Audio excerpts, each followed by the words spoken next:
Et donc, on passe au prochain segment de la présentation. Je remercie M. Groulx et M. Valland de s'être déplacés et d'être présents avec nous ce soir, aujourd'hui pour nous accompagner dans cette présentation-là. Vous savez que le mandat a été confié à la firme Stratégia Conseil et que ça résulte d'un engagement du conseil d'administration. Donc, c'est un mandat donné par le conseil d'administration et qui a été formulé dès notre arrivée en poste afin de faire le point sur la gestion la gestion du projet Rapibus et pour la STO nous permettre de tirer les leçons apprises et faire les apprentissages pour nous améliorer dans la gestion des projets à venir. J'ouvre une petite parenthèse parce qu'un post-mortem de cette nature-ci, ce qu'on fait là, vous allez l'entendre tantôt, là, dans l'approche de la gestion de projet, il y a une partie qui s'appelle clôture et dans une saine gestion de projet, post-mortem comme ça, c'est une pratique qui est courante et qui s'inscrit dans un exercice de clôture de projet. Je vous rappelle que l'objectif du mandat était d'examiner en profondeur la gestion du Rapibus en 3 volets. La gestion du projet proprement dit, la gestion contractuelle, donc les appels d'offres, les octrois de contrats professionnels et de construction, et l'explication derrière l'augmentation des coûts.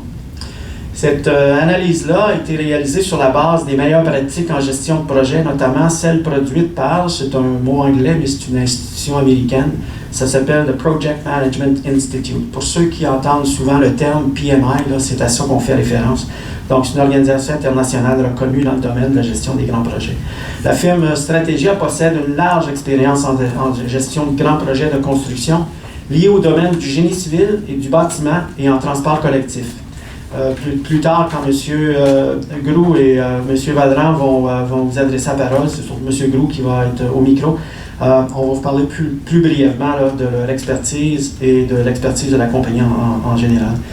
Par ailleurs, tout comme la ville de Gatineau, la STO a aussi choisi de faire appel aux experts jury comptables de la firme KPMG pour faire une analyse des soumissions reçues dans le cadre du projet Rapibus.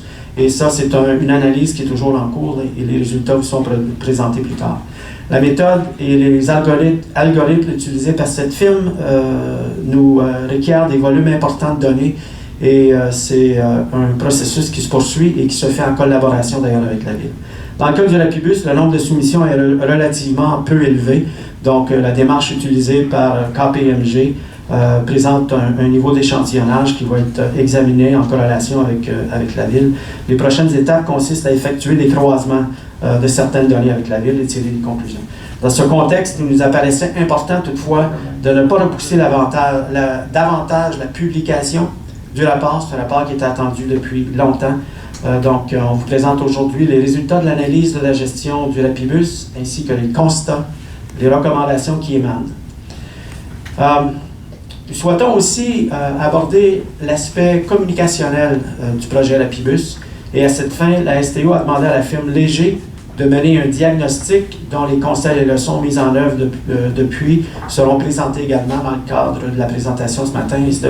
Aujourd'hui, c'est Mme Lafrenière qui va vous en faire la présentation. Donc, je tiens à souligner que le rapport sommaire et le rapport détaillé de la firme Stratégia ainsi que le rapport complet de Léger seront disponibles sur le site Internet de la STO cet après-midi. Donc, M. Groulx, je vous cède la parole.